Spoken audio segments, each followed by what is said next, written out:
All right, good. All right. Yeah, there you go. All right. Yeah.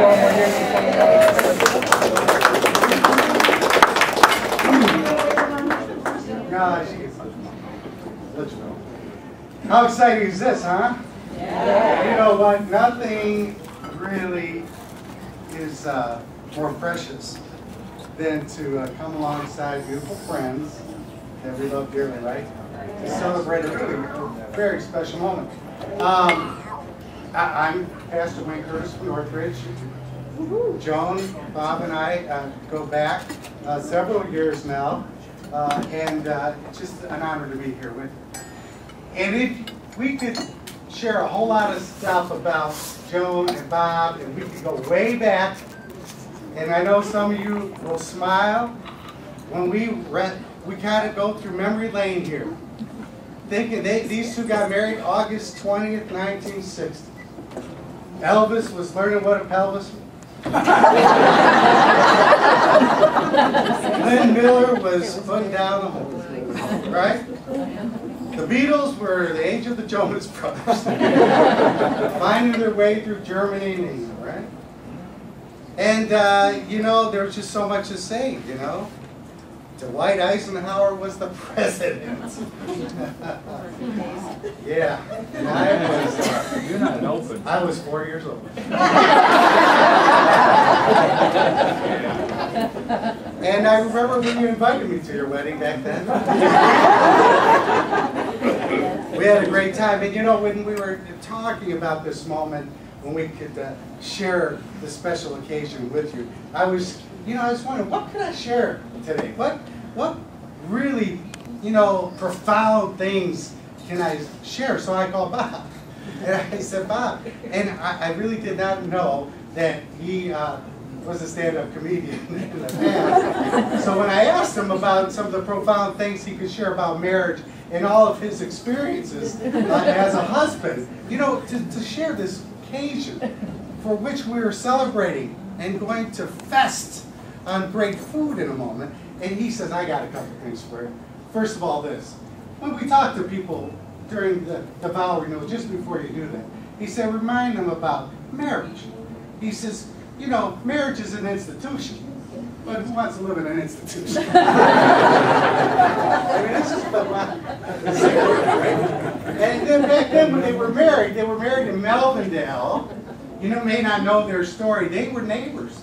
These were two kids that grew up in Dearborn together, and they went to the, it was the 10 Ike Elementary School, well, 10 Ike School, and some of you who may know the history of that little school there in Dearborn, and they graduated from the 3rd grade there. This is a true story. They only went to the 3rd grade, and life was tough back then. I mean, wasn't life tough back then? Come on, you know, some of you guys know it was tough. I mean, you think it was tough now. Back when they went to the 10 Ike School, in fact, Bob was telling me, his science teacher said, prove the law of gravity, so they threw out the window. I mean, this was a tough school. You know?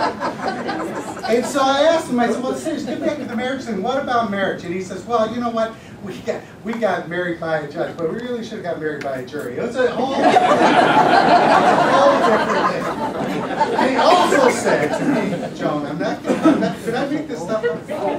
He said to me, now when I talk to my friends about marriage, I tell them this. I said, make sure, kids, you get married in the morning. So if it doesn't work out, you have the rest of the day. So that's just, you know, actually what he said is this. When you come together to celebrate 50 years of marriage, somebody asks, Bob, that's a really long time to be married to this woman. And I know his answer is, it would be terribly long if I've never known her or had these years.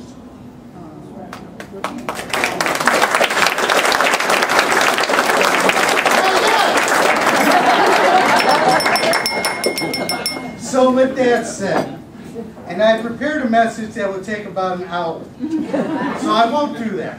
But you know what? It is indeed an honor to do this with you two very special people. I know the journey you've been on has been a great one, an amazing one. The journey hasn't been perfect, but the perfect one has come into your life since then. He has, you know, we've shared these things. You know, we've learned through our experience together.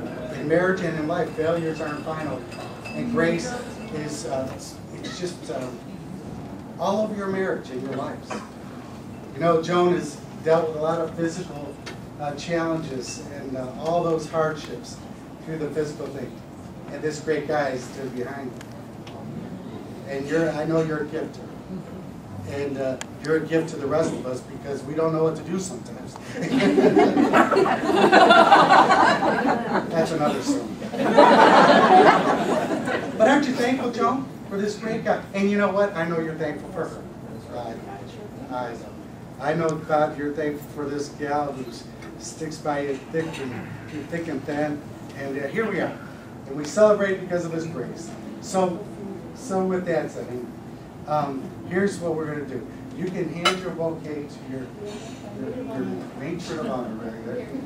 You two can hold hands together. And, yeah, oh, sure. You can help. All right.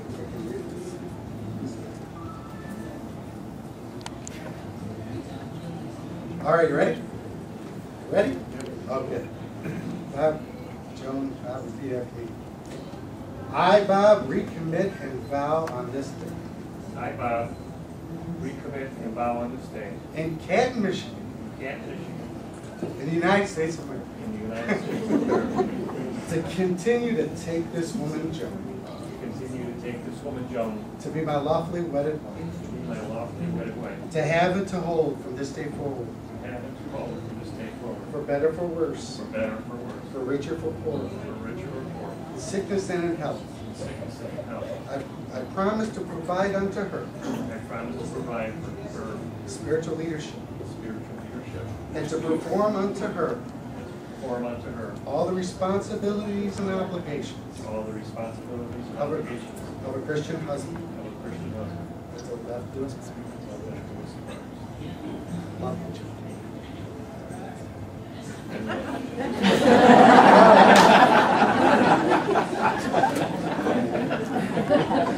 you. I, Joan, recommit and vow on this day in Canton to take this man to be my lawfully wedded husband, to have and to hold from this day forward, for better, for worse, for richer, for poorer, sickness, and disease. I commit to follow him as a spiritual leader of our home, and to perform unto him all the responsibilities and obligations as a Christian wife.